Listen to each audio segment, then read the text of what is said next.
You know that the festival was not supposed to start until Friday, right? But I had to arrive a few days earlier because I flew in from New Zealand, 16-hour flight yesterday. So I'm a bit discombobulated right now. And but then I saw on the calendar, today is Akshaya Tritiya. So Akshaya Tritiya is such an important day. So I cannot just lie there recovering from jet lag. On this day, I'll have to come and have Vaishnava darshans. Darshan of the Vaishnavas here. Darshan of Sri Radha Govinda, Shishi Kornitai, Jagannath Baladev Subhadra, Srila Gurudev Samadhi. And because what you do on this day, whatever you begin on this day, it will be unstoppable. It will go on forever and it must be successful. So this day is very, very important. So I'd like to speak a few words about the glories of Akshaya Tritiya and some katha also in connection with that. Nam Shrestam Manamapi Shachiputram Patra Surupam Rupam Tasyakraja Muripurim Maturim Gushtuvartim Radha Kundam Girivaram Ho Radhika Madhuvasam Prapto yasya pratita kripaya Sri Guru Tammanatosmi Gurave Gaura Chandraya Radhikaya Tadale Krishnaya Krishna Bhaktaya Tad Bhaktaya Namo Namah Anandalilamaya Vigrahaya He Mabhadivyatschave Sundaraya Tasmai Mahapremarasapradaya Chaitanya Chandraya Namo Namaste Chaitanya Chandraya Namo Namaste Chaitanya Chandraya Namo Namaste Bhakta-vihina aparadha-lakshe Chilkasta-kamaditaram kamadi Kripa-mayitam Shranam prapanna Vrinde numaste Charanarvindam Vrinde numaste Charanarvindam Govinda Damo Dharamadavedi Govinda Damo Dharamadavedi Govinda Damo Dharamadavedi Govinda Damo Dharamadavedi. Everyone. Hare Krishna, Hare Adava, Hare Sakiti,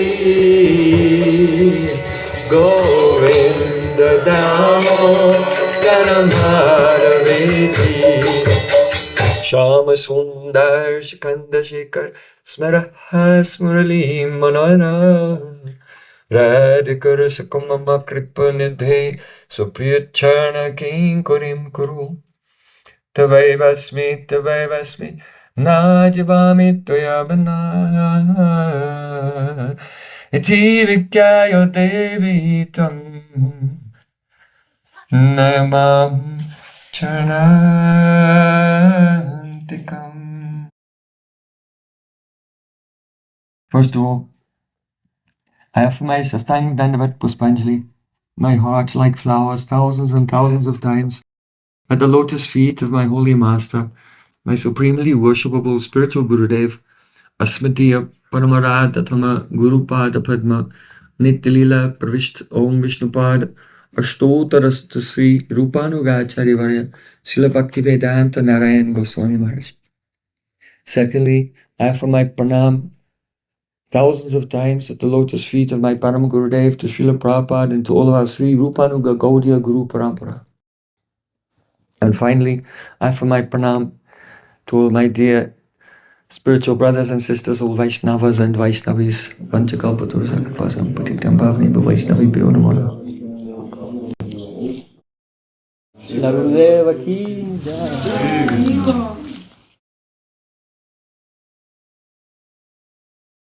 By the causes Mahasya Shri Gauranga Gauranga, today we are observing the auspicious occasion of Akshaya Tritiya.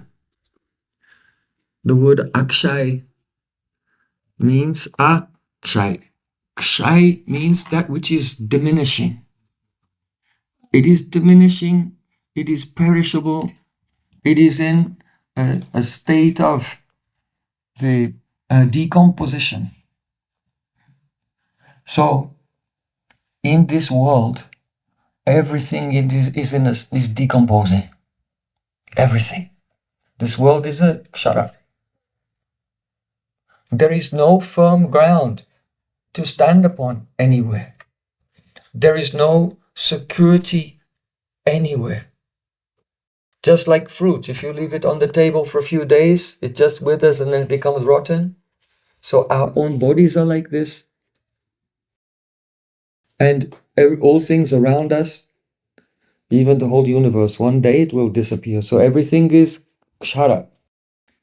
Our Prabhupada Bhaktisiddhanta Thakur, he said, when a living entity with honesty comes face to face and accepts this existential reality, that everything that you know is rotting, decomposing, and will disappear. Then, he was quoting from the Psalms, he said, then you will water your couch with tears. You will cry. Because one realizes, I'm drowning in an ocean with no shelter anywhere. And then when one cries out, the Supreme Lord in the heart hears his cry, and he sends the association of pure devotees. When we hear from pure devotees the message of Bhagavatam, the message of the Supreme Lord, pure bhakti, at that time, Srila Bhaktisiddhanta Thakur said, then your mind becomes like a scorpion girt with fire. He's quoting the English poet Byron, Lord Byron. He wrote this in a poem. The scorpion girt with fire. Do you know what a scorpion does when they're surrounded by fire? They turn their sting on themselves. Because it's better to die from their own poison than to die at slow death, burning, being incinerated. So when we come into contact with pure Vaishnavas, at that time our mind should become like a scorpion girt by fire. That is, we use the mind to dissolve the mind. Some people say to believe in Krishna must be out of your mind, and we agree with them. Because Om Bhur Bhuvaha Swaha Tat Savitur, Krishna is beyond the plane of the mind, beyond the plane of the senses, beyond the plane of the mind, and beyond the plane of the intelligence. Jariyatya Suya Kosham Nirgirnam Analoyata. Lord Kapil Dev said that by engaging in the angas of bhakti, then just as you eat food, and without thinking, without knowing how the molecular breakdown is taking place, your food is being digested. So in the same way, by engaging all the senses in the activities of bhakti, then the material mind becomes digested. Jariyatyasu ya kosham nirgirnam analoyata. The subtle body becomes digested in the same way that food is digested in the stomach. So mamchoya vyabhichayana bhakti yogena sevate sagunam samatityatam brahma bhuyaya kalpate. Sri Krishna said, by engaging in bhakti continuously without interruption, then one rises above the gunas, everything which is trigunatmak, and attains the spiritual platform, the transcendental platform. My pranam, Prankeshwar Prabhu, Champaklat, my pranams again and again. So we're just discussing the meaning of the word, the Akshay. Today is Akshay Tritiya. So just to recap, when a person realizes that everything in this world is in a state of decomposition and there's no shelter everywhere, then he will water his couch with tears, crying out for help, for shelter. And Supreme Lord sends to that person Sri Guru. And then taking shelter of Sri Guru, one should engage in bhakti, knowing samsara davan alalita loka. We're in the forest fire. So Srila Bhakti-Siddhanta Thakur said, then one's mind becomes like a scorpion girt by fire. The scorpion turns the sting on himself and finishes himself before the fire can get him. So the devotee engages very powerfully in bhakti, by which the subtle body, which is the cause of transmigration, keep remaining in this fire of birth and death. That subtle body becomes dissolved. Hiya yasya haridasa karma nama nasagriya nikalas avapyasu jivan muktas uchate. And when the subtle body is dissolved, then even though the devotee is apparently still in this world, is jivan mukta, liberated even while living. So Akshay Tritiya is the day when we deliberate on the difference between the Kshay, that which is perishable, and that which is Akshay, eternal. On this day, Akshay Tritiya, at the end of the Kali Yuga, Kalki appears. Not in this Kali Yuga, because Chaitanya Mahaprabhu has come, so Kalki was included within him. But in the other 999 Kali Yugas, in the cycle of ages, Kalki appears and destroys all those who are adharmic. And then he reinitiates the next Satyuga. So this is the day that the Kali Yuga ends and the next Satyuga is initiated. Then also in the Treta Yuga, the Treta Yuga also began on this day. So in the Satyuga, they were Paramahamsas. They didn't need to perform Vedic yagyas because Kriteya Dhyayato Vishnu. Tretayan Yajato Makai. Dwapare Parichayanam Kalotad Hari Kirtanat. The Yuga Dharma in the Satyuga was dhyan, meditation. But then Tretayan Yajato Makai, the sacrifice began on the first day of the Treta Yuga in accordance with the teachings of the three Vedas. So also, this is the appearance day of Lord Parashuram. So what did Parashuram do?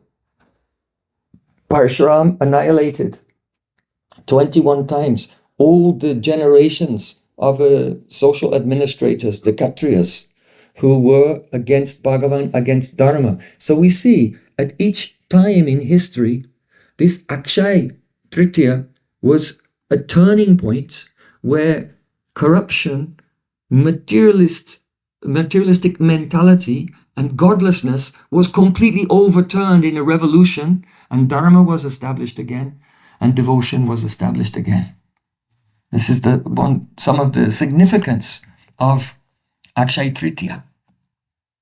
Also, on this Akshay Tritiya, our Param Gurudev, Srila Bhakti Pragyan Keshu Goswami, along with our most dear Srila A.C. Bhaktivedanta Swami Prabhupada, that time Abhay Charnaravinda Prabhu, on this day in 1941 in Calcutta, in Bospard Lane, they signed the documents and established the Gaudiya Vedanta Samiti.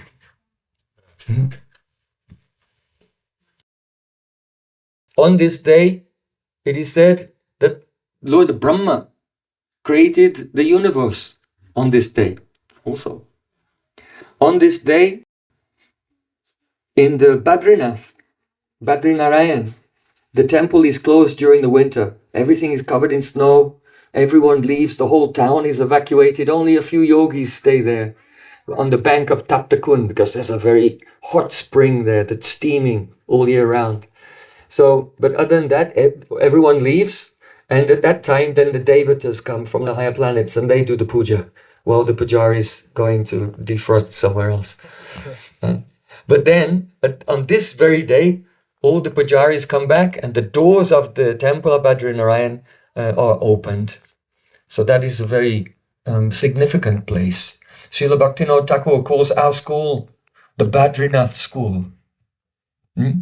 Just like Shankaracharya Center is in Kashi. But our school is the Badrinath school. Why? Because we are the followers of the Bhagavat.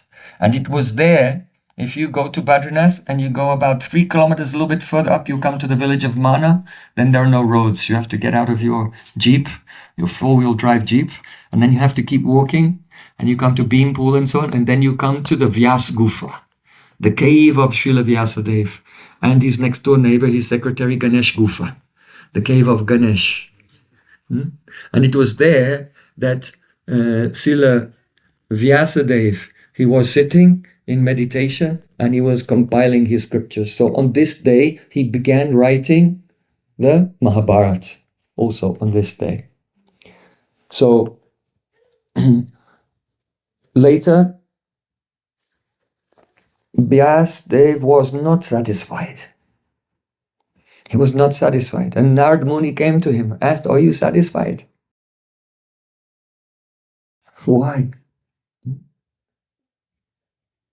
Why? Because he had not elaborately explained the beautiful pastimes of Sri Krishna, and especially he had not glorified the superiority, the greatness of Srimati Radhika.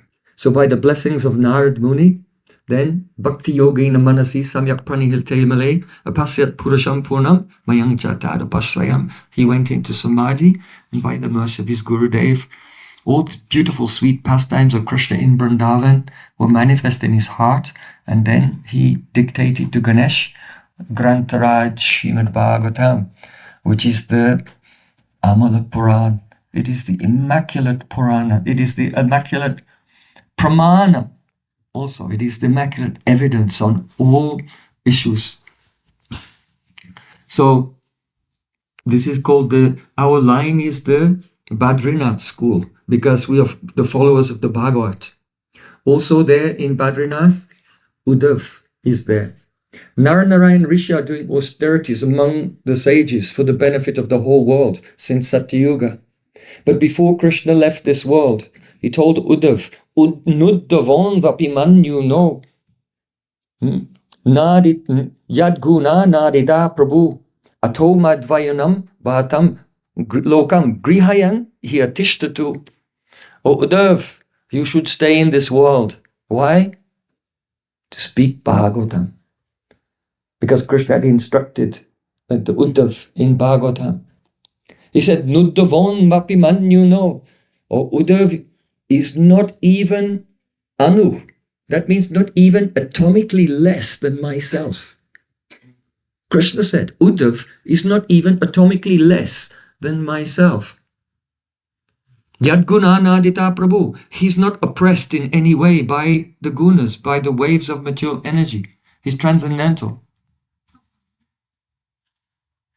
Ato vayuna lokam grahani atishtatu. So you should stay in this world and speak Srimad Bhagavatam. Why is Uddhav not even atomically less than Krishna? Because Srimad Bhagavatam is Sri Krishna's Vanmoy Murti, Sri Krishna's sound incarnation.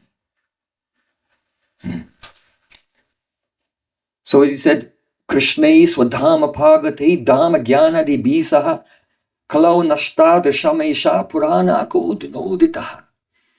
Krishna had left the world and Kali Yuga began, and all the sages were in great anxiety. What will happen now? Where will Dharma, religion, and Gyan, transcendental knowledge, go for shelter? So Sutta Goswami reassured them. He said, oh, now this Kali Yuga has come, and the people have lost their vision due to the darkness of Kali Yuga. But now the Srimad Bhagavatam has arisen like the sun to dispel the blindness and the darkness of Kali Yuga. And all Dharma and Jnana have taken shelter of Srimad Bhagavatam. So that Srimad Bhagavatam is Sri Krishna's own Banmaya Murti, sound incarnation. So even though on the one hand it seems like Sri Krishna disappeared, but Sri Krishna was still completely present in the form of Bhagavatam. And so Krishna told Uddhav, I'm leaving, but you cannot. You have to stay here, and you should go, should travel onto the bank of Jamuna. You will meet Vidura there, and then from there you should go to Badrikashram, and you should speak the Srimad Bhagavatam to all the sages who are there in the shelter of Naranarayan, Badrinath. So today is the day that the Badrinath temple and all the service opens there. Today is also the first day of Chandan Yatra. So it was on this day, thousands of years ago, that Lord Jagannath gave an instruction to Indrajumna Maharaj. Oh, I will be very pleased if you'll cover me with a cooling sandalwood paste. So on the order of Lord Jagannath, Indrajumna Maharaj, he was personally grinding the chandan and decorating Lord Jagannath, and that became the first day of Chandan Yatra. On this day, the Gajapati Dibya Singh Dev Maharaj, he goes to the Jagannath temple and he prays to Lord Jagannath for permission to take the deities of Radha Madan Mohan. They are Lord Jagannath's Vijay Vigraha, so it's Madan Mohan. And also there are deities of Krishna Balaram also, and he requests permission from Lord Jagannath to take them for the Nauka Vilas, boating pastimes in Narendra Sarovar. Have you ever been in Puri for the Chandan Yatra? Yeah. So then the king, he receives the Agyamala, the order garland from Lord Jagannath is offered to the king, and then the king sets out from the temple with Krishna and Balaram on one palanquin, carried by the Pandas. They stand chest to back, in front and behind, and they march like this. And with kirtan, they carry out Krishna Balaram on one palanquin and Madan Mohan on another palanquin. And coming out of the temple, they make a left, they go a little bit down the road, and then on the right side, there's a Rajanahar, and that is the palace of the king of Puri. Of course, in recent times, the capital was actually, in ancient times, the capital of the king was in Cuttack, and in modern times it moved to Bhubaneswar. So, but the king, he has a palace on the Grand Road in Puri on the right side there. I think Nishinga was with us a few years ago, and we made a program with the king of Puri in his palace. You were there? Yeah. So the king and Madan Mohan and Krishna Balaram on the palanquins, they come down the Grand Road and they stop outside the palace of the king. Why? Because there all the wood that has been chopped to create the rat carts is been cut and it has been placed there, but it has not been sanctified yet. And so when they come there, then the king, he prays to Madan Mohan, please give us permission to begin the construction of the rats for the Rath Yatra. And so they do a fire sacrifice and the wood is sanctified. And then on this day, the craftsmen, they begin carving and constructing the rats. And then from there, Madan Mohan continues down the Grand Road about halfway, and then you make a left, and then you come to the Narendra Sarovar. Very special place. Very special place. The first time the residents of Navadvip came to Jagannath Puri to see Chaitanya Mahaprabhu, it was on this day, actually, the first day of the Chandan Yatra, and Mahaprabhu was there at Narendra Sarovar, and all the devotees came who were so much in separation from him after he'd left Navadvip, and then he'd been for 2 years on a tour of South India. Then he came back to Puri, And then they walked for 1 month from Navadvip and they arrived, and their beautiful meeting took place on the bank of Narendra Sarovar on this very day, the first day of the Chandan Yatra. So that time, there are boats, one boat for Krishna Baram, one boat for Radha Madan Mohan, and they're huge boats in the shape of swans. And the deities are put on the boats, and then they're taken for a ride around the lake. They go around a few times, and then they're put in a temple on an island in the middle, and their abhishek is done, and then they have a new vesh, beautiful vesh every day. And so, and then they're very late at night, they're put back onto the palanquins and carried back to the temple. And then this happens every day. It goes every day for 21 days. And on the last day, the boats go around the lake. They have to touch the four corners 21 times. So then it really goes on till really, really late. And you have probably heard or read in Chaitanya Charitamrita that at that time, Mahaprabhu and all of his associates, they used to jump into the water and splash each other and swim along with the boats and have the Jal Vihar in the Narendra Sarovar. Also on the bank of that Narendra Sarovar, that is where Sri Gadadhar Pandit would also speak Srimad Bhagavatam to his associates. So all of these wonderful events, they have been taking place on this day for thousands of years. And so today is a day when Vaishnavas, they celebrate and remember all these pastimes. Did you offer chandan to the deities today?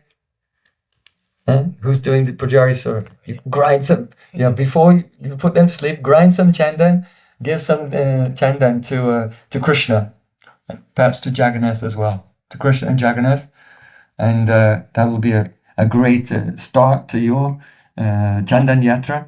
And remember that this is the first day of the rest of your life. And whatever you do today, it will be Akshaya. It will be not in a state of deterioration. It will never diminish. It will always be growing. It will be unstoppable, and it will be successful, and it will be auspicious for the whole world. And so even though our festival was supposed to start on Friday, then I thought, no, I just got off the plane, but I have to come here and let's begin some Harikatha and Kirtan on this Akshaya Tritiya, so that our Kirtan and Katha will go on forever, always increasing and be unstoppable, invincible and eternal. Gaur Premanande. During the festival, we would like to address a number of issues. The festival will be called the Waves of Siddhanta Festival. Waves of Siddhanta.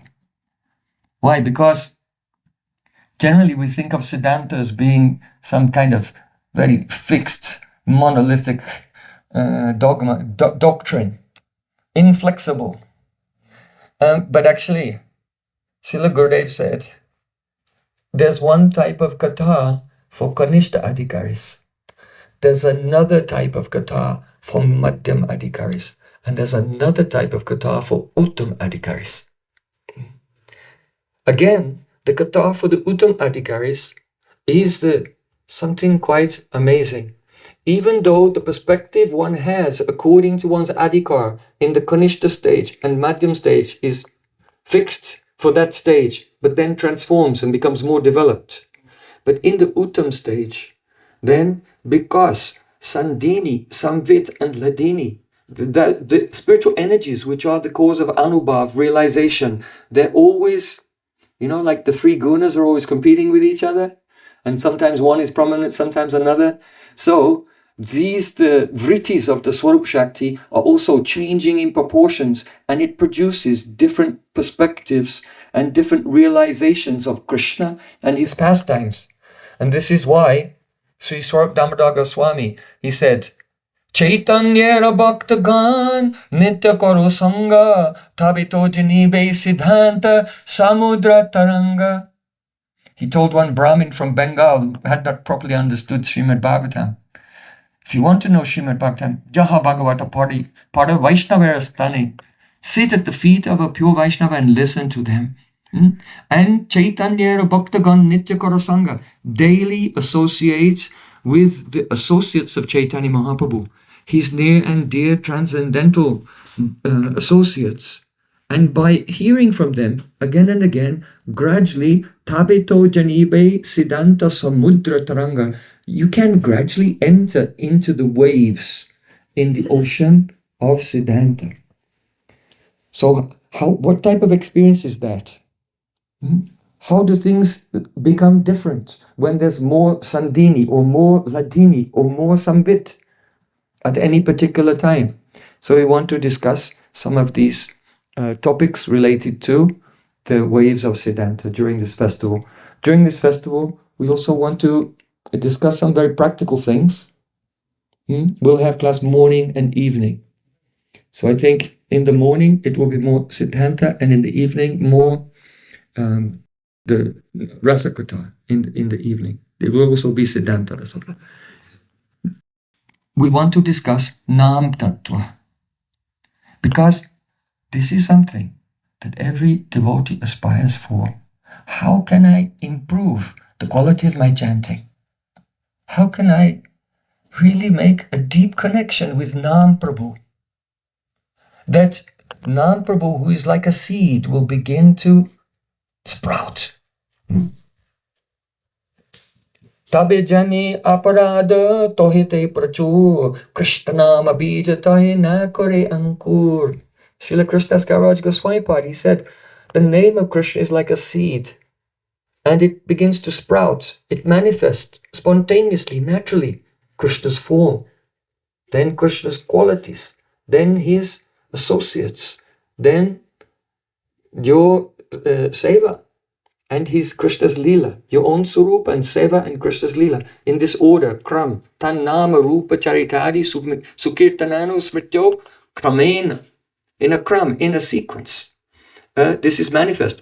But sometimes it happens that devotees are chanting many years, but they don't experience the nam ankur, the seed sprouting and beginning to manifest all these things in a sequence. So it's due to the presence of some apparatus, and especially inattentiveness, which is the root of all of them. So we want to discuss how to overcome these things, and so our seed of Nam can sprout. We'd also like to discuss some practical things for devotees in regard to our daily program, because every morning we sing Mangalatik, every noon we sing Yashomatinanda and Prayojan, in the evening we sing Gaura Arti and Jai Jai Radha Krishna Jugal Milan. And Srila Bhaktivinoda Thakur, the seventh Goswami, just like Vyasadeva went into trance and the Bhagavatam appeared in his heart, so Srila Bhaktivinoda Thakur, he went into trance, and these kirtans, the eternal kirtans, they infused with Achintya Shakti, inconceivable potency. And so Gurudev used to say, these verses are like mantras. And so mantras, they open. They have a spot dharma. They have the power to burst and reveal the beautiful variegatedness of the transcendental plane. So we want to discuss some of the deep meanings of each line of the songs that we sing daily, so that we don't sing these songs in a daily way like a ritual or a mechanical ritual. Something which is it's something that we do, and we do it out of habit. But rather, every day, it should be full of nectar, and each day more nectarian than the previous day. So we'd like to discuss some of those things. Now, this evening, let us consider the topic of understanding Shastra. Because this is the favorite things when devotees get together. Everyone gets together and they quarrel over the meaning of the Shastra. Right? Or because if they have a very good will and soft-hearted, then they will just express their understanding. Someone else will express their understanding. And they try to discuss, find out what it means. So, the understanding of the Shastra is not like reading an ordinary book. Why? Because if you read an ordinary book, it's full of knowledge of this world. And this world is the world of duality. But the Shastra, the subject of Shastra is Krishna himself. In fact, the Shastra is not different from Krishna himself. So just as you learn about the material world It is called the Kram Puravak Vikasita Gyan. Kram Puravak Vikasita Gyan. The knowledge which gradually grows by adding pieces. Right? You go to school, you learn something one day, the next day you learn something. You add it all up, and then at the end of the year you have an exam to see if you can reproduce it, all of these bits of knowledge, all this data, all of this info.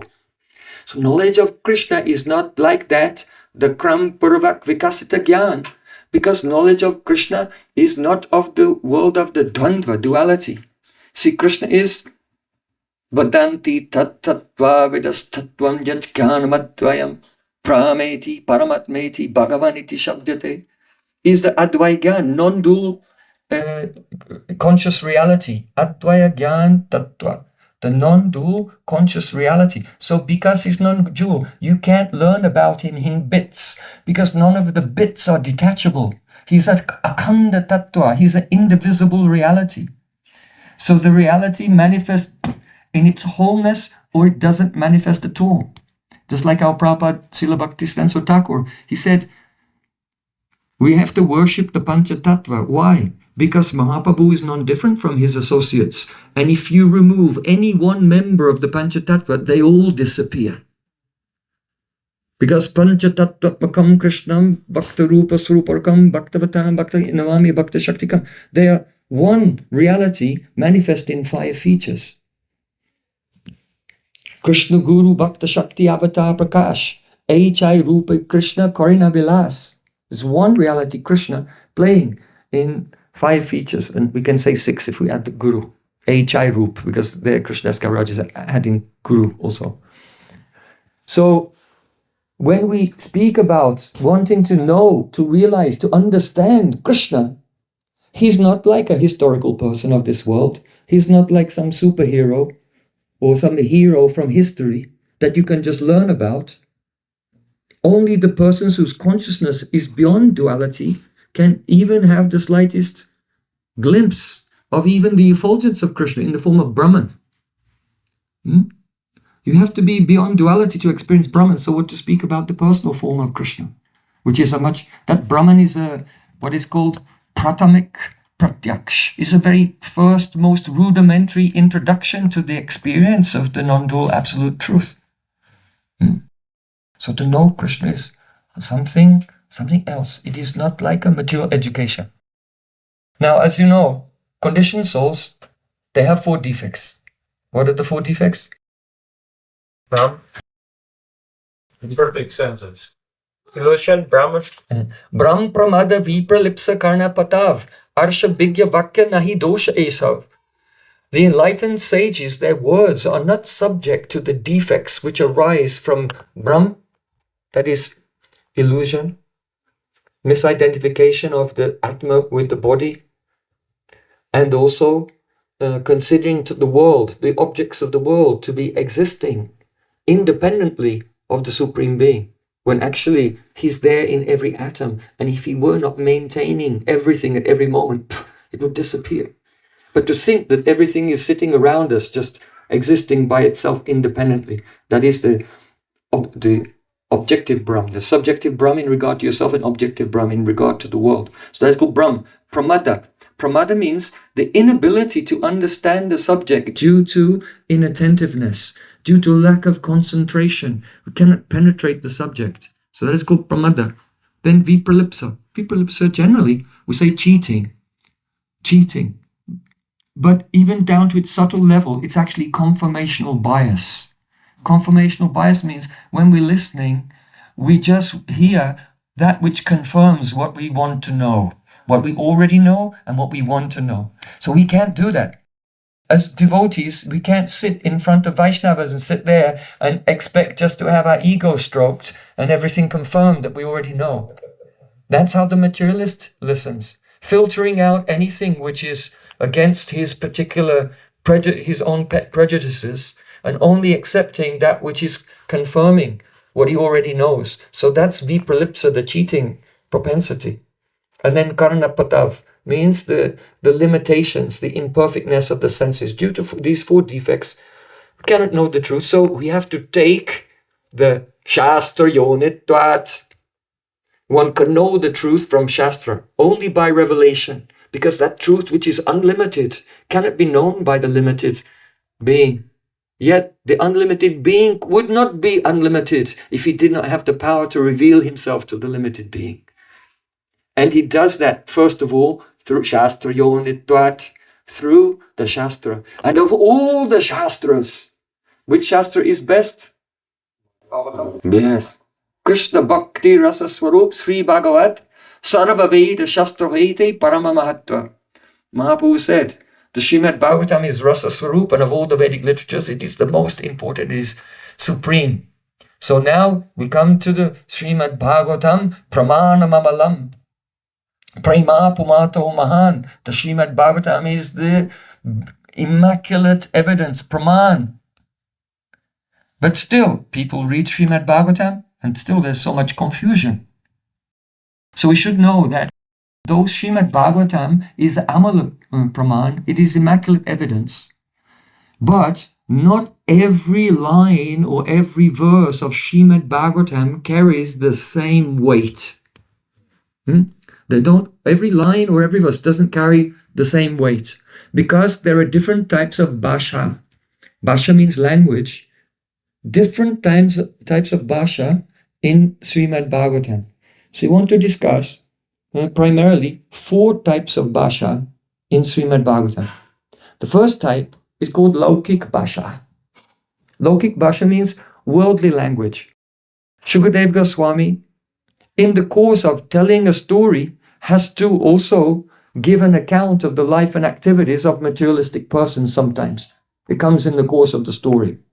And so the verses that describe their words, they're actually not praman.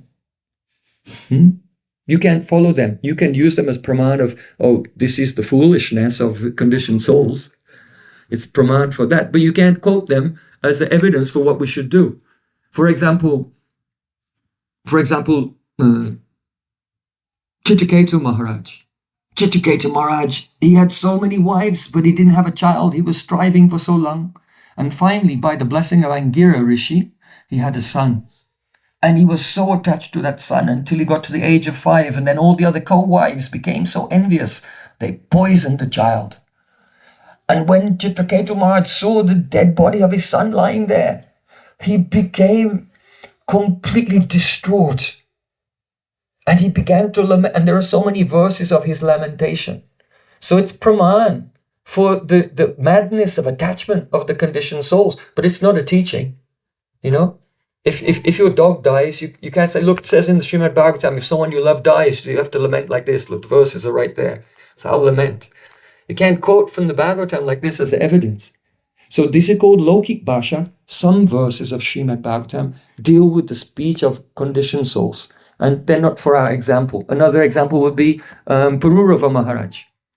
Pururava Maharaj was wandering, and by chance, he came across Urvashi, a very beautiful Apsara, and he was attracted to her. And at once he began to speak in a sweet way to try to seduce her. So you cannot quote this and say, look, it says here in the Bhagavatam, if you by accident you bump into a really beautiful woman, you have to speak nicely to her and try to, you know, this is not the teaching of Bhagavatam. So this is all Laukik Bhasha. This Laukik Bhasha, it doesn't carry the weight of the higher bhashas that you find in Bhagavatam. So the next level of bhasha in Srimad Bhagavatam is called Paramat Bhasha.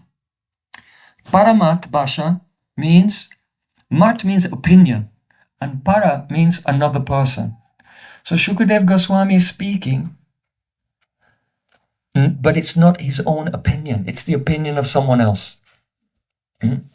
So we can give an example like Kashyapa Muni. Kashyapa Muni's wife, Diti, she wanted to unite with him, but it was an inauspicious moment. And at that time, he begins to speak about Dharma. He says, my dear wife, it's the Dharma of a husband to always please his chaste wife, and so on. And he speaks very sweet words to try to calm her down and control her, flattering words.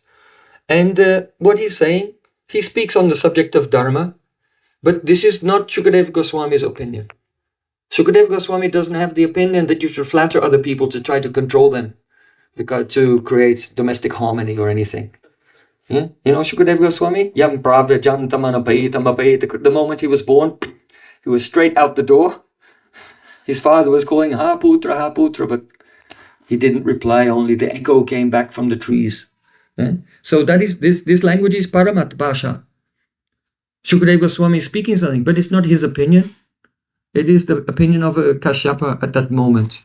But of course, he in the end, he caved in and he was united with his wife. And the glorious result was Hiranyaksha and Hiranyakashipu. So, but that was also part of the Lord's plan on a higher level. So another example of the Paramat Bhasha is the example of the Vishwarup. You know, Vishwarup is a great Brahmin, and he was the Purohit of Indra. So when Indra had lost his kingdom, he needed help from the Brahmanas, because that's how he lost the kingdom in the first place, by not properly respecting the Brahmanas.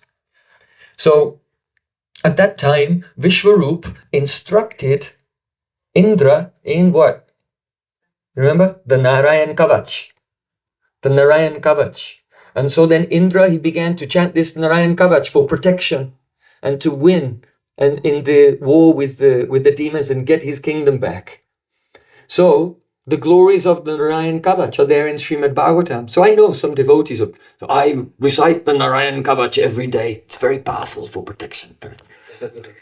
Do you think that Shukadeva Goswami is interested in retaining the kingdom of heaven?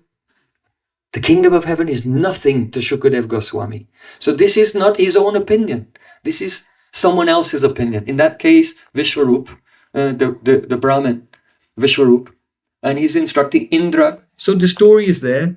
In a bigger context, there's a transcendental lesson in the whole pastime. But in that episode itself, no, we don't do that. We don't engage in offering prayers to the Supreme Lord so that we can get a stronger, secure position in the material world. Yeah? You know, when Bali Maharaj was bound up by the ropes, the Nagapash, by the snake ropes, and then he was pushed down into the lower planetary systems. He was all tied up and he was lying in a cave, and Bali Maharaj was crying. Do you know why he was crying? He wasn't crying because he'd lost a kingdom of heaven. He was crying because Indra had the darshan of the Supreme Lord Vamandev, and instead of asking for bhakti, he asked to get his kingdom back. What a wasted opportunity. Why? Because Bali Maharaj was crying, because he knew that even though the life of Indra is the 71 Divya Yugas, for us that's thousands and millions of years. But that life of Indra, that is the span of just one of the Manvantars. That life of Indra is not even a blink in the eye of eternity. And he swapped eternal life of perfect loving service to the Supreme Lord to rule over a kingdom for a period of time that is less than the duration of the blink of an eye in eternity. So Bali Maharaj had lost everything and he was crying, but he was crying for Indra, who thought he'd won everything. So Shukadeva Goswami that's not his opinion. Now I'm telling you the story of the Nishinga Kavacha. All devotees, take notes. Write it down, recite it every day. No, that's absolutely not Shukadeva Goswami's opinion. So that is called Paramat Bhasha, the language of another's opinion. Then, in Srimad Bhagavatam, there's another type of language. That is called Swamat Bhasha. Swamat Bhasha means Shukadeva Goswami's own opinion. So we can give an example of Shukadeva Goswami's own opinion. In the beginning of the second canto, what do we find there? The beginning of the second canto, that's where Shukadeva Goswami speaks for the first time. And Srila Prabhupada calls that chapter the first step in God realization. Right? And so Shukadeva Goswami is describing two types of yogis, Yoga Rudha and Yoga Rurukshu. There is the yogi who has ascended beyond duality, and the yogi who wants to ascend beyond duality. And he gives two different recommendations for them. For the yogi who has ascended, he should utter the syllable Om, and he should have the darshan of the Paramatma in his heart. But for the yogi who has not ascended yet, he should meditate on what? The Virat Rup, the form of the universe. And Shukadeva Goswami gives a very long description of that. You should think that the sun and the moon are like the eyes of the Supreme Lord. You should think that the rivers are his veins. You should think that the colorful birds, like in Rukmangad's zoo, he's got so many colorful birds. These are the manifestation of the Lord's artistic sense. How beautiful they are. So this is the Supreme Lord's artistic sense in the colorful birds. And you should think that the trees and the grass, they're the hairs on the body of the universal form. That the mountains are the bones. And he gives a very long description. You all know it, so I'll not go into more detail. And he said that the yogi who wants to ascend, he's not there yet, but he wants to ascend, he should meditate on this Virat Rup, the universal form of the Lord. Now, we don't do that, right? We don't do that. But is there something valuable in this katha for us? Yes, it's something very valuable. Srila Jiva Goswami explaining this, he says that if you try to meditate on something that you haven't seen, you actually increase vikalpa, imagination. The buddhi, our intelligence, is one rajasic transformation of ahankar, ego. If you see in the creation of the world how the elements come. So your buddhi, your intelligence, is a rajasic transformation of ahankar, ego. So it's not, that is really the post-egoistic mind. Whatever your intellect is doing, it's under the shadow of the ego, and there's some rajas in it. And so imagination, vikalpa, is one function of the rajasic ego. And so if a person is trying to meditate on something that they've never seen, it increases vikalpa, and that's actually not favorable for going into samadhi trance. Just like, perhaps you know, Narad Muni, he was instructing Yudhishthira Maharaj, and he said, Shraddha vatsan anubortarto na manahas prastum ahati.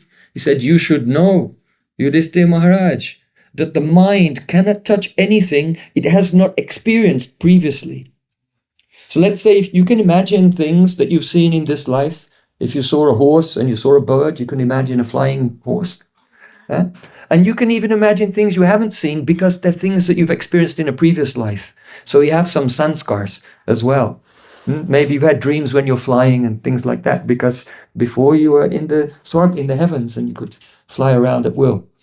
So, but the mind cannot touch anything that it hasn't experienced before, because basically in your mind you have all these sanskars from so many lifetimes, and whatever pops up in the mind is just a collection or a collage of those experiences.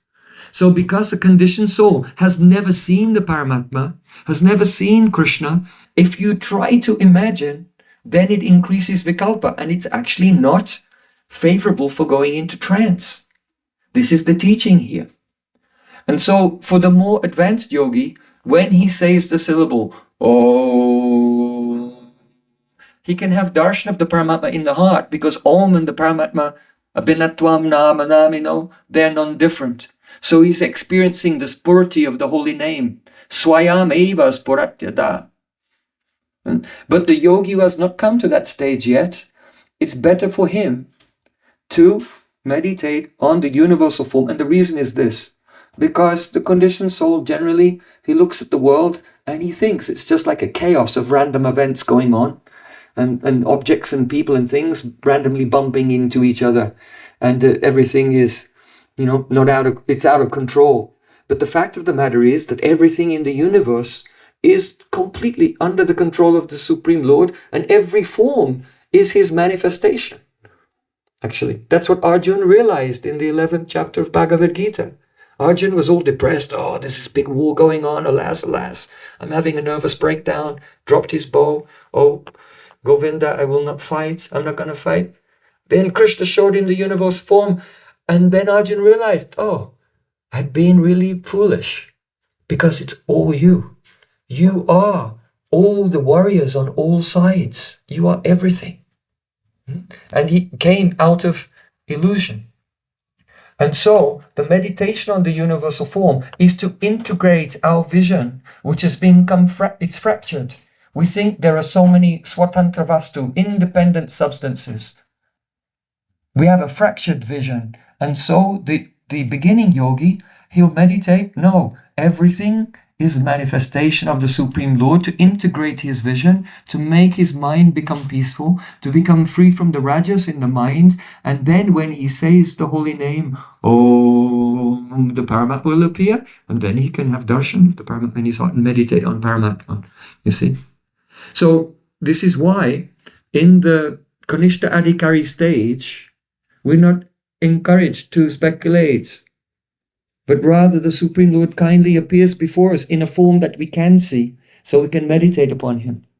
Krishna appears in the form of the deity. We can see the deity. We can meditate on the deity. We're not speculating on some form that we've never seen, and increasing the rajasic vikalpa.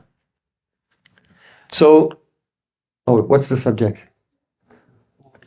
Lokik Bhasha, Paramat Bhasha, and now we're discussing Swamat Bhasha. So this is Swamat, that's Shukadeva Goswami's own opinion. It's his opinion that of the two types of yogis, they have to have a different approach because of their different adhikars and the reasons why. And the essence, we can take that also applies for us as well. If we want to actually enter into the samadhi, trance, on the holy name, we should not interfere with the creeper of Nam Prabhu. Because the yogi, actually, he's following a rohapanta, an ascending process. He's trying for self-elevation. He has some kartrita abhiman, I am the doer. But bhakti is avarohapanta. We open ourselves to become receptive to avaroha, the descending grace. And we depend completely on Krishna. You see? A yogi is trying to do mechanically pranayama and remove the coverings of the soul. But the gopis, they just surrender to Krishna, and Krishna personally comes and steals all their coverings when they're bathing in the Jamuna and climbs up a tree. So that's the difference. The yogi is trying to remove the coverings by his own effort, but for the devotee, Krishna comes and steals your coverings. This is one of the meanings, one of the many meanings of the Vastraharan Lila, that our process is a descending process. We depend on mercy. I remember Param Pujapad Srila Bhakti Vigyan Bharati Maharaj, he was explaining that when you engage in Harinam, Nam is Karta. The Nam Prabhu, the holy name is the doer. Don't think that you're the doer. Surrender and let the holy name do his magic. And if you think that you're the doer, then the name, okay, if you want to take care of yourself. But when someone surrenders, then see Krishna, he does everything to help that devotee. Sisi Radha Govinda Ju Ki Jai. Now, this language of Bhagavatam is called Swamat Bhasha. It's Shukadeva Goswami's own opinion. It's his own opinion. But it's not the conclusion. It's not the conclusion. So, the conclusion is found where? In the fourth type of Bhasha, that is Samadhi Bhasha. You probably heard that from Gurudev. He would sometimes say, what language is the Bhagavatam written in? Sanskrit, yeah, but no, it is Samadhi Bhasha. You see, the Srimad Bhagavatam it's trance language. You know, if you're born in China, you can speak Chinese. So if you're born in Russia, you can speak Russian. But what do you need to understand Samadhi Bhasha? You have to be born in the plane of Samadhi. To understand Samadhi Bhasha, we have to go into Samadhi. And this is why we have to hear Bhagavatam from a Vaishnava who spends at least a considerable portion of his time in Samadhi. And from his Samadhi, he brings out the meanings of the Samadhi Bhasha of Srimad Bhagavatam. So everything that Shukadeva Goswami has described about Krishna's pastimes, see Krishna dancing on the head of Kaliya, see Krishna lifting Govardhan hill, See Krishna dancing with the Braja Gopis. This is all Samadhi Bhasha. This is the best Brahman. Each one of the languages is superior to the next. So this is the highest Brahman. But this Samadhi Bhasha, also, the words which are spoken by Shukadeva Goswami, they have different vrittis. Vritti means the power of a word to convey meaning. In other words, when you hear a word, then your mind modifies. There's a chitta vritti. There's a movement in your mind and you identify it. Oh, this word means this thing. You connect that sound with you connect the reference with the referent. So that is called vritti, the power to connect the reference with the referent. So there are different vrittis, shabda vrittis. So the first one, it is called the bheda-abheda-tattva. Abheda-abheda-tattva means the dictionary meaning of the word, the direct dictionary meaning of the word. So one may have a great memory and memorize the whole Sanskrit dictionary and read Srimad Bhagavatam. Will he be able to understand? No, not possible. The next type of meaning, there are parts of Srimad Bhagavatam which are written in abheda-abheda-tattva, direct meaning. For example, in the 5th canto, there's a description of the structure of the universe. So when Shukadeva Goswami Pad says that there are 14 planetary systems, it's not like there's some secret rasic meaning in that. There are 14 planetary systems. You can take it straight. That's what he means to say.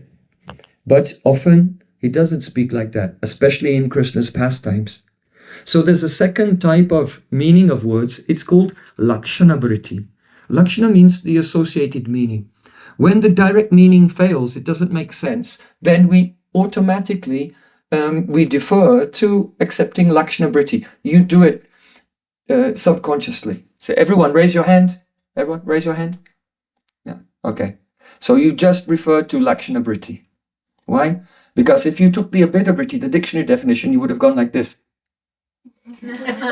But you took it to mean raise your arm, because the arm is associated with the hand. You see how you did that? Brilliant.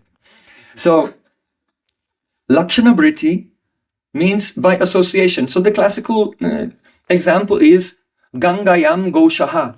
Gangayam Goshaha means the village on the Ganges. So if someone says, where's your village? Gangayam Gosha. My village is on the Ganges. Now, when you hear that, you know that no one built their house on the water, right? You mean that the Ganges, any river has 2 banks and the village is on one of the banks, or maybe on both sides even. So when you hear the words, my village is on the Ganga, by Lakshana vritti, it means on the bank of the Ganga.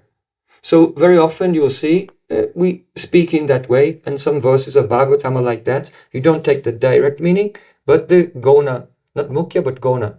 Secondary meaning, lakshana. Then the third type of vritti is called vyanjan vritti. Vyanjan vritti means the suggested meaning. And this is the suggested meaning is prominent in kavya, poetry.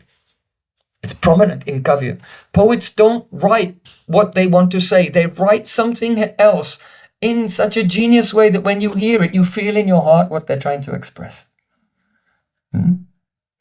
So a simple example of Abhyanjan vritti would be, let's say, if you ask, oh, I want to visit you. How can I get to your place? And then the person says, Gangayam Gosha, well, I live on the Ganga. So then by suggestion, it means, if you want, you can come by boat. Right? He wants to say, you can come by boat. But he said, my village is on the Ganga. So another example, let's say there's a teacher and he's giving a lecture and the lecture is going on and on and on and all the students are like bored and falling asleep. So then one of the students might say, oh, sir, the sun is about to set. What does that mean? It means, come on, it's late now, we all have to go home, right? But he's very polite, because that's the nature of a poet, very dignified and polite. So he'll say something else, and the implication is there.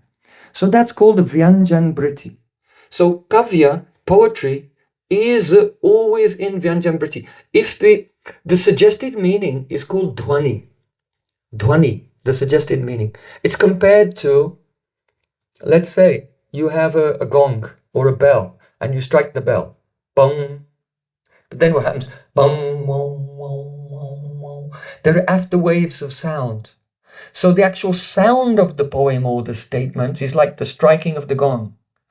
But the dhwani are the waves of suggestion that appear in the heart. And so that is called dhwani.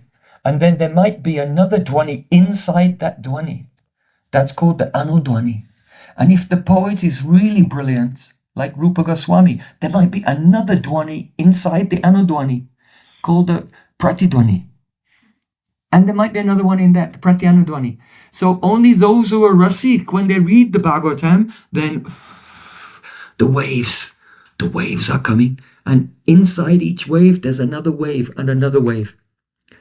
So if you compare poetry to a person, the Kavya Purush, that's called the Kavya Purush. If you compare poetry to a person, then his body is made of Shabda Artha, the words and their meanings.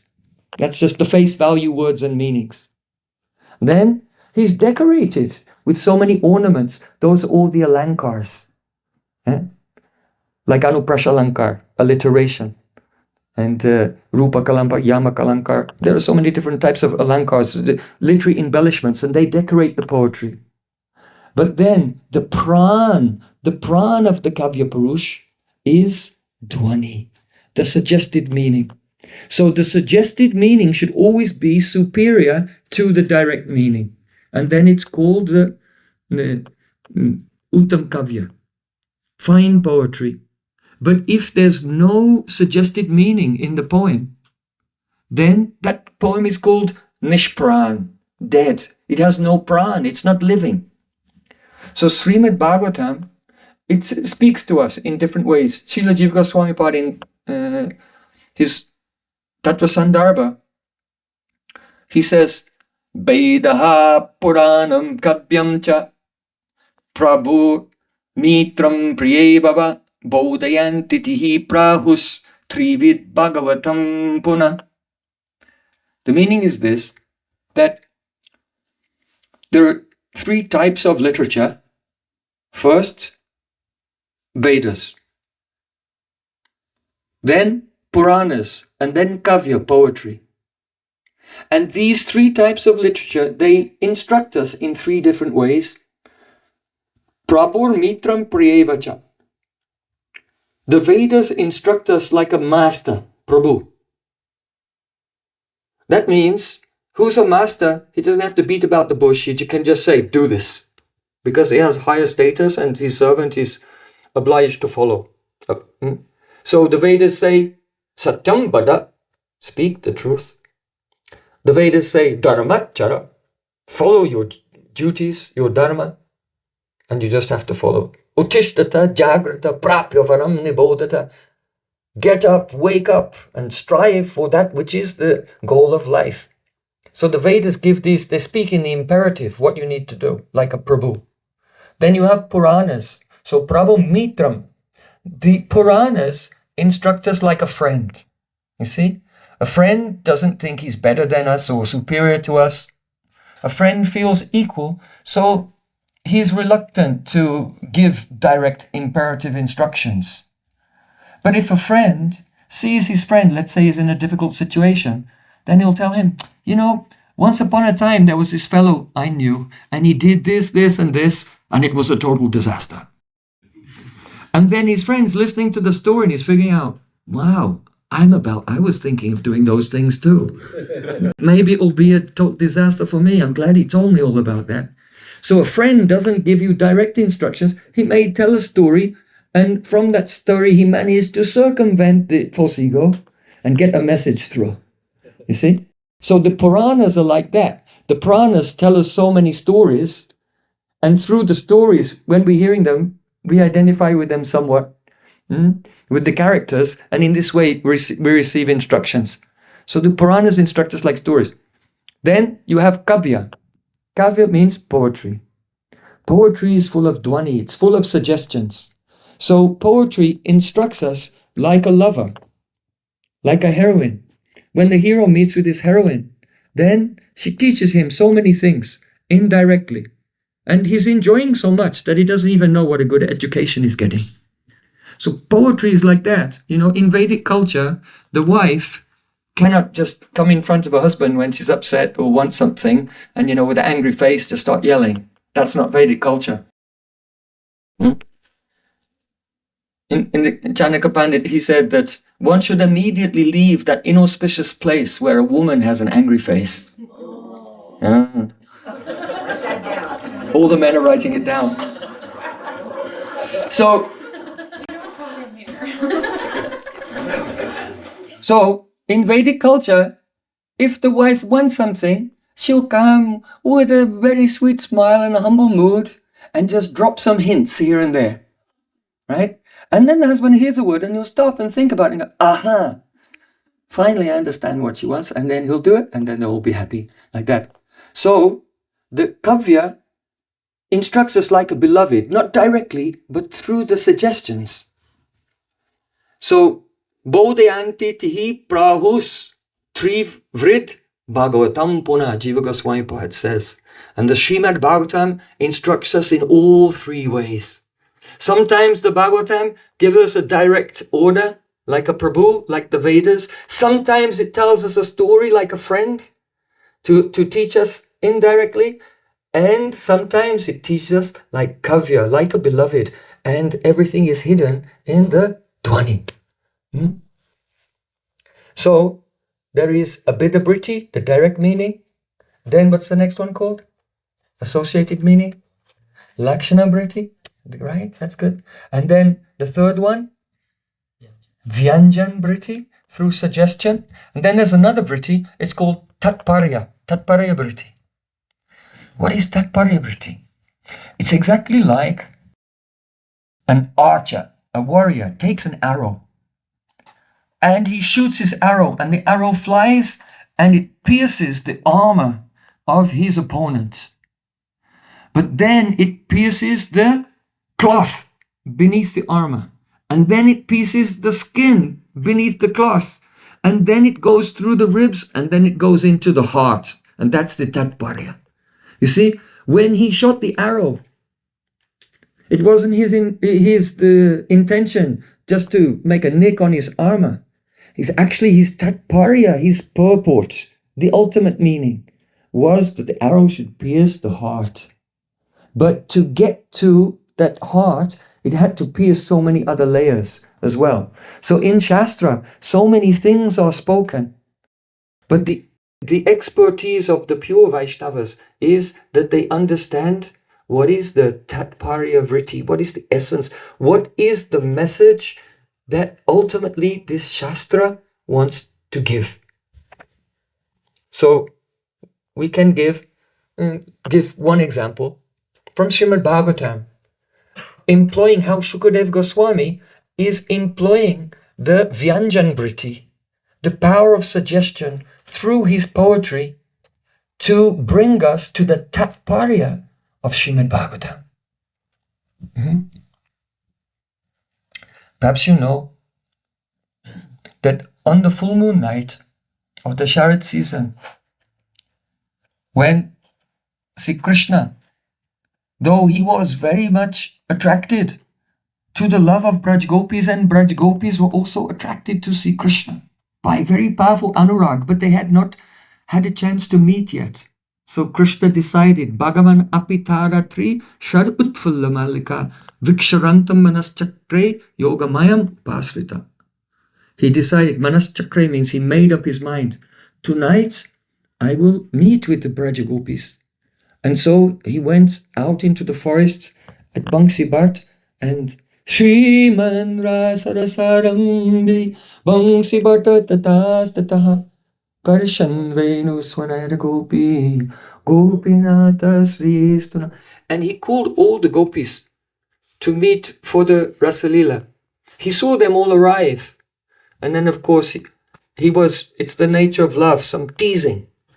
There's always, when love is very pure, it's not expressed, I love you. That's fake. That is lust, disguised as love. Where there's real love, it's never directly expressed. So when the Okemi began to tease them, Swagatam bo mahabhaga, priyam kim karava amiva. Bradashanamayan kachit bhutagamana karanam. Oh, fortunate ladies, welcome to the forest of Vrindavan.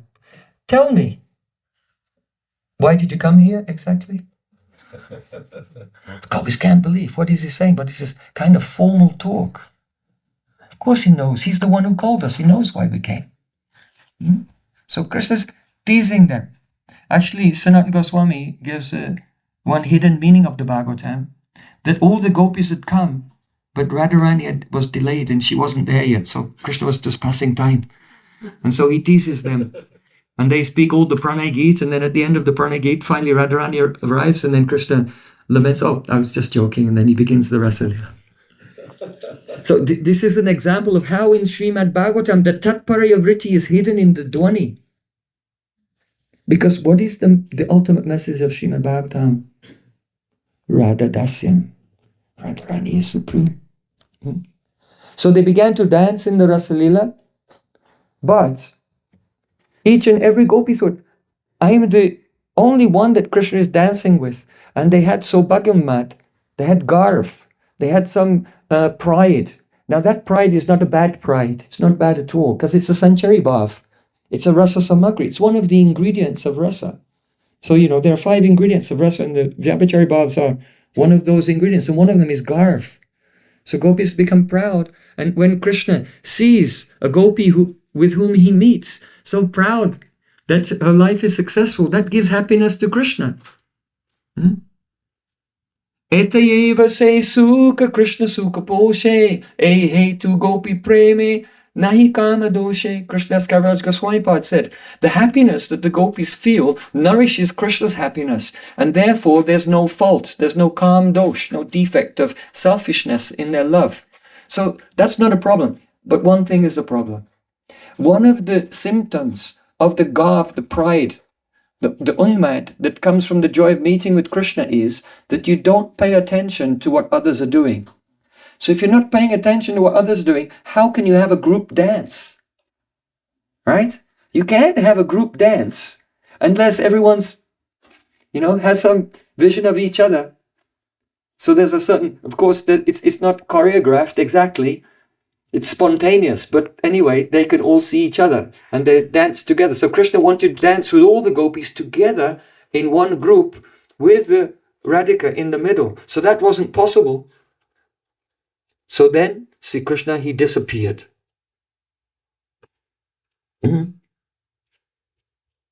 Tasam tat sobhagamadam vikshamanam chakeshava prashamana prasadaya tatraiva antadiyata.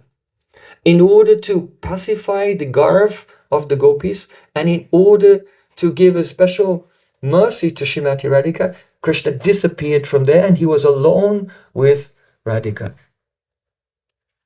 At that time, when Sri Krishna was alone with Radhika, all the other gopis, they became mad. They didn't know where he was. And they were searching here and there, looking here and there. Sometimes speaking to the trees, sometimes speaking to Tulsi, sometimes praying to the dust of Vrindavan. The trees didn't give mercy. The Tulsi didn't give mercy. Trees didn't give mercy because they're male and they're so tall and proud. They didn't listen to their request. The Tulsi didn't give mercy because Tulsi's, what does she know about separation? She's always on the lotus feet of Krishna. But the dust of Vrindavan gave mercy. When they prayed to that dust, they looked and they saw Krishna's footprints there. So the dust of Vrindavan gave mercy to them, and they began to follow the footprints. So at that time, as they're walking through the forest, Shukadeva Goswami relates so many verses. And from the bhav of each verse, you can understand what gopi, which type of gopi is speaking. It doesn't say directly, where is it? In the Dwani. It's in the Dwani. Vyanjan Briti, it's in the Dwani.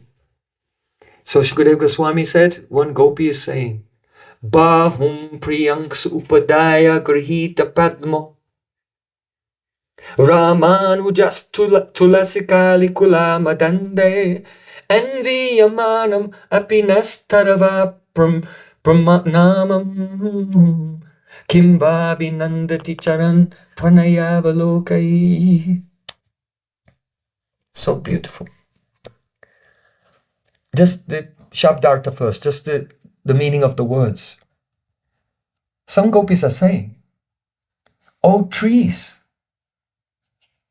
did Krishna walk this way with his beloved, with his arm upon her shoulder, carrying in his hand a lotus flower, and followed by bumblebees who were blinded with intoxication? And at that time," because you see by the glance of Krishna, all the trees burst into flowers and fruits appear, and the branches become heavy with the fruits and flowers, and then they're weighed down. So the gopis are thinking, on the ecstasy of seeing Krishna and his beloved, did you bow down to them? But then they just walked past and didn't look at you. Because when a junior bows down to the senior, then the senior can reach down to pick them up and embrace them. And so then they come up from their pranam. But they're saying, "Oh, you bowed down, but Krishna did not glance at you with a beautiful pranayavaloka, a glance full of pranay, full of very intimate love, full of confidence. Did he glance to you in that way or not? It seems not, because the trees are still bowing down." You see? So that's just the Shabdartha, the meaning, the words and their meanings of the verse. Now, what's in the Dwani? What's in the Dwani here? Oh, so much nectar. First of all, if an ordinary person is walking in the forest and they see, I was just actually in New Zealand and I was at a farm. It was this devotee had a big avocado farm and banana as well. And they were so full of fruits, the branches were reaching down. Especially some of the banana trees they were right down like this. So it's not an uncommon thing.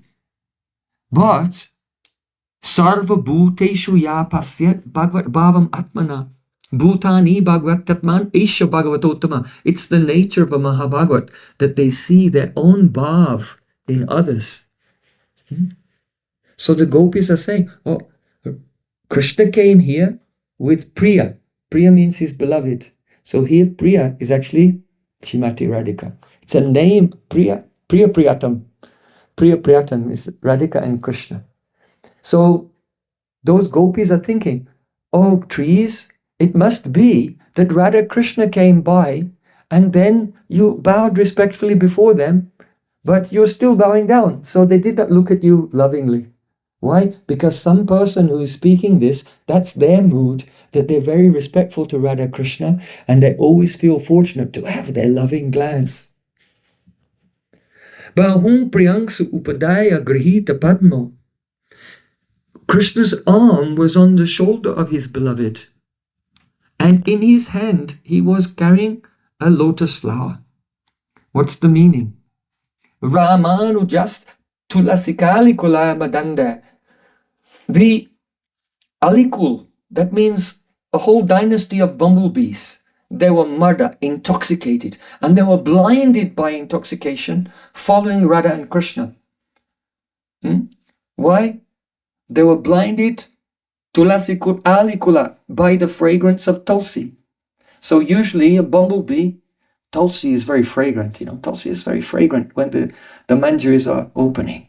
So then a bumblebee smelling that fragrance, bumblebee with eyes will smell the fragrance first and then see the tulsi and then come and take that fragrance. But these bumblebees, they're smelling the fragrance of tulsi, but there's no tulsi there. They're just following the fragrance and they can't see.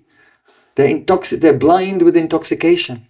So the confidential meaning is this, that after Radha Krishna's loving pastimes together, the fragrance of tulsi emanates from the body of Shrimati Radhika. And this is why Tulasi Krishna Preyasi Namo Namaha, because the fragrance of Krishna is Radhika's fragrance after their beautiful pastimes together. Actually, I have a very dear friend and Shiksha Guru, Sri Achyutal Bhatta Goswami, and his ancestors are in Braj since the time of the 6 Goswamis. And he said his great-great-grandfather was friends with Vishwanath Thakur. So he's just saying one katha that Vishwanath Thakur told his great-great-great-grandfather. He said, Do you know why when we have Bhagavatam class, the Tulsi should be there on the next to the speaker? Because she's like a presiding judge of the ceremony. And when a person speaks the katha, which is pleasing to Radha and Krishna, then she gives her endorsement by emitting a divine fragrance. It's like a bravo, sadhu, sadhu, like that. And then all the devotees can experience that divine fragrance, those whose senses are purified. So this is why Tulsi is there and next to us when we have the Bhagavatam class. So, where were we? Oh yes. So Radha and Krishna, they're walking through the forest. And the bumblebees are following Radhika because the fragrance is coming from her. And that's why Krishna has the lotus in his right hand. Because one hand is on her shoulder and the other one, the bees are coming and Radha is like this and a little bit of fear. And Krishna's, to allay her fears, he's taking the lotus and whisking them away. Oh, shoo, shoo, shoo. Like that. And they're walking by. So someone is asking, some gopis are asking this question, oh trees, and as they walk by, Kimvar binandati charan pranayava. Look, did Radha and Krishna glance at you? Did Krishna glance at you with a loving glance? I don't think so. That's why you're still bowing down. Why? Oh, that is also in the verse. Ramanujas tulasikali kudla madande. Here, gopis are calling Krishna Ramanuja. So why is that? Because he has a big Sri Vaishnav tilak? You seen Ramanuja? No. Ramanuja means the younger brother of Balaram. Ram, right? Krishna's the younger brother of Balaram. So why would the gopis refer to Krishna as the younger brother of Balaram at that time? Can you think? It's in the Dwani. You see, Rasid Vaishnavas who have deep sanskars from the previous lives, when they read such a verse, then the waves of the Dwani and Anudwani, Pratidwanika. So the meaning is this, that everyone knows in Braja that Krishna, he's the son of Nanda and Yashoda. But they know that Balaram is the son of Rohini and Vasudeva in Mathura. So the Yadus in Mathura, do you know what they're famous for? Yeah, drinking problem. That's why Mathura is called Madhupuri. You know, Radharani chastised the bumblebee. Madhupakitava bandhu mas pishangram. Hey Madhupa, drinker of honey. Madhu means wine. Get out from here, you're a drunkard. If a drunk person touches you, become contaminated, so don't touch my feet. So Mathura is called Madhupuri. It means the city of wine. How did the Yadavas disappear from this world? They all got drunk and fought with each other. Of course, that's a Mayik Leela. It never really happened. That was just shown it's a Asura Mohan Leela, to bewilder the Asuras. But still, it's in line, it's in keeping with their history. If you look at very ancient, if you go to the Mathura Government Museum, it's an amazing place there, and they have very ancient statues of Balaram. So in the ancient iconography of Balaram, he always has a wine cup in his hand. Varuni. Oh, there's another pastime, right? Balaram's drinking Varuni during his Rasalila. And then he calls he thinks, oh, my gopis, they're so tired, it's too far to walk to the Jamuna. Hey, Jamuna, come here. Kalindi, come on. But she won't come because she doesn't want to go near an intoxicated person. So the reason the gopis are calling Krishna Ramanu just tulaslikali kulamadande is to associate with Krishna is associate of Balaram. So he must have become intoxicated too. So if someone is drunk and someone bows down to them, they might not see, they might just walk past because they're so intoxicated. But the question is, what is Krishna intoxicated with? Radha Rasa Sudaniti. See, Krishna is intoxicated in the ocean of Shrimati Radhika's Prem. That's why he's Ramanuja. And that's why he didn't notice the trees when they bowed down. So which gopis are speaking this verse? The Manjaris. Because an ordinary person will see a tree and, maybe it's just the branch is broken for some reason. But when the Manjaris see a tree bowing down, then they have this purti of Radha and Krishna alone walking through the forest, and Krishna doesn't even know where he is, what he's doing, what day it is, whether it's day or night, because he's completely mohita. Radharani is Govinda Mohini. He's completely bewildered by the prem of Srimati Radhika, and therefore he didn't notice the trees and they're still bowing down. So this verse is expressing the extreme Radha Paksha, extreme dedication to Radhika. It's spoken by the Manjaris, and therefore this is the Dwani of the verse, and the Tatparya Vritti is Srimati Radhika is supreme. All you are hearing Srimad Bhagavatam, surrender and become her dasis. Understand? That's the Tatparya Vritti. And there's many places like this throughout Srimad. That's the conclusion. Not meditating on the universal form. Not reciting the Narayan Kavacha so you can get your house back. You know, the Tatparya Vritti is this, Radha Dasim. Now, it may be that there's some really cultured, super educated person who knows about kavya and worldly poetry, and he might read Srimad Bhagavatam and be able to extract that. But he still cannot get the truth. Because there are 3 vrittis also to be considered. Perhaps you have heard Gurudev use this phrase sometimes.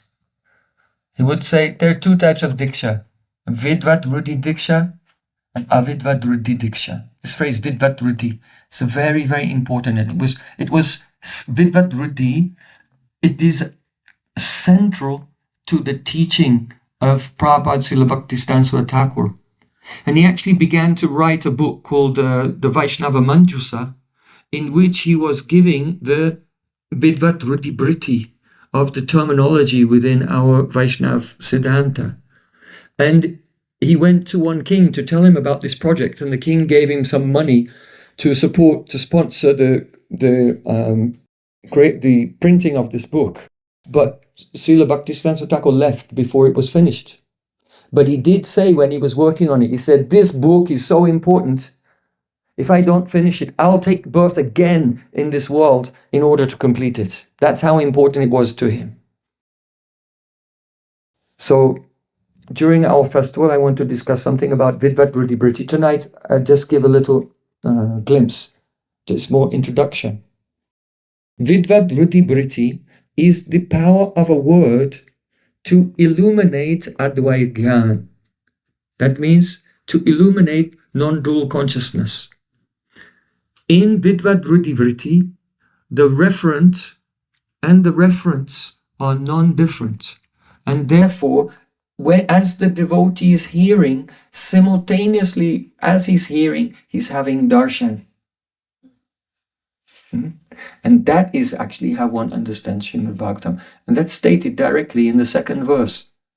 Srimad Bhagavate Mahamune Krite Kimbaha Para Ishvaraha Sadhyo Ridyavarudayatar Kritibi Susrusabis Tachanat. Tachanat, what does Tachanat mean? Tachanat, in that very second, in that exact moment. Sadhyo, immediately. When one, the Kritibi, those who are refined, they had their sanskars purified by the mercy of the Acharya. Those Kritibi, those accomplished persons, as soon, exactly in that moment as they hear Srimad Bhagavatam, Ridyavaruddhate, Krishna becomes captured in their hearts. There is a spurti, immediate spurti. And as they are hearing the lila, they are seeing it. That's why in Braj there's a Brijbasi saying, Pat ute, parda ute. It means when the Harikatha begins, the curtain rises. Going to Harikatha is not like going to lecture. It's like going to the theatre. You sit down in the audience, the music begins to play, that's the kirtan before the Harikatha. And then when the Harikatha begins, it's like the curtain of Maya rises and you have darshan of the spiritual world. And you see the pastimes. That is actual Shravanam. You know? We always use this word Shravanam, hearing. But in Vidvat Ruddhi Vritti, Shravanam means direct experience. Because the angas of bhakti, what is bhakti? Bhakti is the vilas of Swarup Shakti. It's the play of the internal potency of the Lord. It's the essence of Samvit and Ladini. What does Samvit do? Samvit is the Swayam Prakash, self-revelation potency of the Lord. So if Bhakti Sravanam is an anga of Bhakti, then it's composed of Samvit and Ladini. And therefore there is a instantaneous self-revelation. And that is the actual meaning of Sravana. For the Kanishta Adhikari, they are hearing. But their hearing is not actually the anga of Bhakti called hearing. It's a sublimb of Archan. That's why Srila Gurudev often used to say that when you do bhajan, it's actually Archan. But when I do Archan, it's actually bhajan. Gurudev would sometimes say that. So you might be bewildered. What is he saying? He is giving a hint here to what we're discussing. That the actual hearing is simultaneous. Sajo ridyavarudate. Tatchana. Tatchana. Chan means that moment. Tatchan, that moment. And there's another meaning as well. The word chana in Sanskrit means a festival. Means a festival. And so Krishna becomes captured in your heart, sadhyo, immediately, because hearing Bhagavatam is a festival. In other words, when you sit down to hear Srimad Bhagavatam and a pure devotee begins to speak, Krishna's like, wait for me. I want to hear this Bhagavatam. And he runs and he sits in your heart to listen to that katha. Because hearing Bhagavatam is even a festival of joy for Krishna himself. Because all the glories of Radhika are there in the Dwani of Srimad Bhagavatam. And Krishna's Rasik, so he can really relish it. So just as when there's a Ramayan, if anyone's speaking Ramayan, then you know that at the back of the audience somewhere there might be some old lady or some old man, but it's actually Hanuman in disguise. Whenever Ramayan's being spoken, Hanuman is always there somewhere in the audience.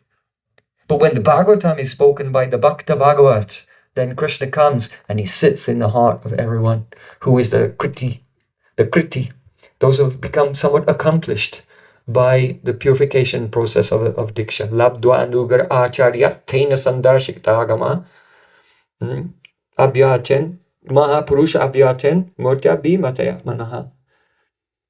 So, Vidvat Vritti Vritti. Vidvat Vritti Vritti means the power of the word to illuminate Advaya Gyan, the non-dual reality in the heart of the hearer.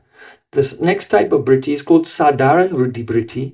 That means the ordinary meaning of the words, such as we've discussed, all these meanings, how an educated person can take the words. What I discussed everything before, any educated person who's never seen Krishna could learn those things and figure them out and do a good imitation also. So that's called the Sadharan Vritti Vritti, the general meaning of the words. Now, Prabhupada Bhaktisiddhanta Thakur, he defines, he said, Sadharan Vritti Vritti has the power to fix the intellect on the meaning of words as those words are customarily used in conventional life. And therefore a person will read, you should hear the Srimad Bhagavatam. And they'll take the word Shravan, hearing, to mean the way that they take in everyday life. What does Shravan mean? And my phone rang. Did you hear it? Yeah, I can hear my phone's ringing. Right? They take it like that. But that is not Vidvat Vritti Vritti. And then the next level is called Agya Vritti Vritti. That is the way that words are understood by ignorant persons. So that always also causes their intelligence to focus on objects as they are conceived in conventional life, but in a more contracted form that gives rise to the customs of Rajas and Tamas. So we have different types of people. Those in Rajas and Tamas will hear the words and they'll take it according to their experience. Those who are in the mode of goodness and educated will take the direct meanings and also some of the poetic meanings. But it's still theoretical. And those whose hearts are pure, in other words, those who are completely surrendered to Sri Guru, then the words will pierce the covering of their ear. That's called the Karna Bhed Sanskar, the ear-piercing ceremony. Did you have that for your kids? Right? You have to have when they're born. There's a Karan, and there's the name-giving ceremony and the first grains and a prashna. And all those ceremonies, there's the mundan, the hair cutting, and then there's the Karna Bhed. So this Karna Bhed Sanskar is a metaphor for the actual true initiation. And that is when Sri Guru, by his powerful Shabda Brahma, pierces the material covering of your ear, and the sound goes into the heart, and there is Prakashante Mahatmana. Yasya deve parabhakti yata deve tatagaro tasyaiti katitaya prakash antima. That's the meaning of the verse. So there's a direct experience there. And that's why Shabda is called Praman. It's called proof. Shabda Praman, it's called proof. It's not called proof because it's in the Vedas. You know, sometimes people say, well, how do you know that the Bible is the word of God? And the answer is, because it's in the Bible. You know, so you can say, how do you know that the Vedas come from God? Because it's in the Vedas. You know, so that's that's a circular argument. It actually has, it sounds silly, but actually has some merit. It has some merit in the fact that only God has the power to reveal himself. We only know sense objects, and God's beyond the sense objects. So, you know, we have to get some authority from him, some revelation from him. So revealed theology is even though it seems to be dogmatic, it seems to have circular arguments, it's actually sound metaphysically. But that's not really what Shabda Praman means. Shabda Praman means the Shabda is the Praman. How do you know that Krishna is God? Because when I hear the Bhagavatam, I have the darshan of Krishna and meet with him. That's the answer. That's why it's called Shabda Praman. It proves that Krishna is God because when you listen, you meet Krishna. See? So that Vidvat Ruddhi Briti, that is the actual way in which one truly understands Shastra, not theoretically. Gurudev used to say, theoretical knowledge is no knowledge. Realization is knowledge. So I'll leave you with one more thought for this evening, because it's getting quite late.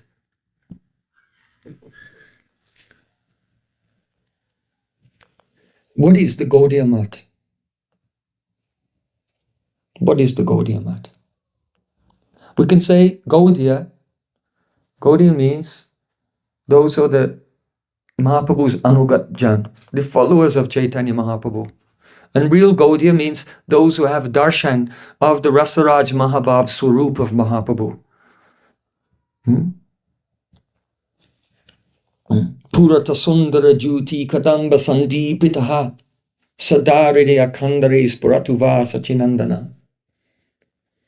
Everyone knows the verse, right? Anarapita Chirimanchirat. Kurunaya Kalo Samarapaitum Umnatu Ujwala Rasam. Mahaprabhu was appearing as age of Kali by his causeless mercy to completely give the beauty of Unnata Ujwala Rasa. He came to give that. But then the question comes, well, how does he give it? How does he give that? So Rupa Goswami gives the answer. Hari Purata Sundata Juti Kadamba Sandipita Sada Hridaya Kandres Pratuvad Sachina. That's the answer. It's in the verse. May that golden complexion, Sachinanand Gohari, appear in the innermost cave of your heart, resplendent with the radiance of molten gold. Because when a person has the darshan of Mahaprabhu in his heart, who's covered with the bhav and the kanti of Radhika, then by Yavadashray Vritti, that means the power by which her bhav is transferred to others. The Yavadashray Vritti of Radhika in Mahaprabhu causes her bhav to spread out, and it comes to you. So there's no question of Mahaprabhu giving or not giving. It's simply, if someone is touched by the effulgence of Mahaprabhu in their heart, then they receive this Unnata Ujwala Rasa. So those persons who have received that gift, who have been touched by the aura of Rasaraj Mahabhav, Chaitanya Mahaprabhu, they're called Gaudiyas. And Mat, what does Mat mean? Matanti vasanti chatraha iti mataha. The place where chatra means students, where students vasanti matanti, where students live in order to study Shastra under guidance of their Dikshaguru or Shikshaguru is called a Mat. So this is a general meaning of Gaudiya Mat. But only studying without the transmission of the direct experience through Shabda Brahma will not actually be really, you cannot become a Gaudiya. right? Cannot become a Gaudiya without that. So Prabhupada Bhaktisiddhanta Thakur gave his own original and beautiful definition of the Gaudiya Mat. He said, in a world which is filled with the Agya-Ruddhi vritti of sounds, that means with the ignorant understanding or interpretation of all types of words and sounds. In a world which is filled with the Agya-Ruddhi vritti of sounds, the Gaudiya Mat is the divine place of the descent of Vidvad-Ruddhi vritti. That was his definition of the Gaudiya Mat. Very beautiful. So, because ISKCON and our Gaudiya Vedanta Samiti and Chaitanya Academy or whatever institutions we are from or connected with or serving in, they're all actually expansions of Prabhupada's Gaudiya Mat. Then we have to see in that way that our places are the holy places of the divine descent of the Vidvat Vritti of sounds, the direct experience. So it was a little introduction to some of the subjects we'll discuss during the festival. Now, please be kind to me. Allow me to just get off my jet lag for a day or so, and we have to wait for all the devotees to arrive. Devotees are coming from around the world. Srila Gurudev ki jai, Srila Prabhupada ki jai, Akshaya Tritiya ki jai, Gaura Premanande. Shri Prem Prayojan ki jai.